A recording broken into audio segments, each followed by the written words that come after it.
महाराष्ट्राच्या सर्वात मोठ्या संत परंपरेला उद्यापासून सुरुवात होते आहे। संत तुकाराम महाराज आणि संत ज्ञानेश्वर महाराजांच्या पालखीचं उद्यापासून जे आहे ते प्रस्थान ठेवलं जात आहे। मात्र संत ज्ञानेश्वर महाराजांच्या पालखीमध्ये असणारे मानाचे 2 अश्व आज पुण्यामध्ये दाखल झालेले आहेत आणि पुण्यातल्या दगडूशेठ हलवाई गणपती मंदिरामध्ये आपण पाहतोय की माऊलींच्या पालखीमधले हिरा आणि मोती हे 2 अश्व जे आहेत ते मंदिरामध्ये दाखल झालेले आहेत। हिरा या अश्वावरती स्वतः ज्ञानेश्वर महाराजांच्या पादुका जे आहेत ते विराजमान असतात। ज्ञानेश्वर माऊली घोड्यावरती बसलेले आहेत, ही वारकऱ्याची भावना असते आणि मोती या अश्वावरती जे आहे ते सेवेकरी विराजमान असतात की जे रिंगणामध्ये घोडे आपल्याला पळताना पाहायला मिळतात।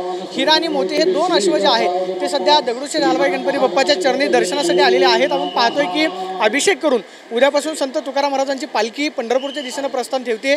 तर 19 तारखेला संत ज्ञानेश्वर महाराजांची पालखी जी आहे ती पंढरपूरच्या दिशेने निघेल। मात्र या पालखी सोहळ्यामध्ये जे मानाचे 2 अश्व असतात, एक म्हणजे हिरा आणि दुसरा म्हणजे मोती। हिरा या अश्वावरती स्वतः संत ज्ञानेश्वर महाराज विराजमान असतात, ही वारकऱ्यांची धारणा असते।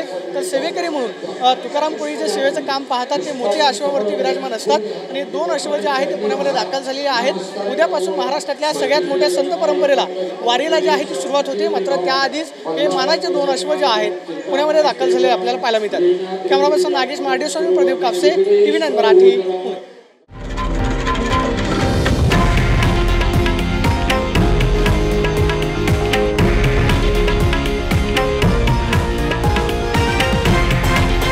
हे आहे देशातील नंबर 1 न्यूज नेटवर्क आणि आपण पाहत आहात TV9 मराठी, एकमेव।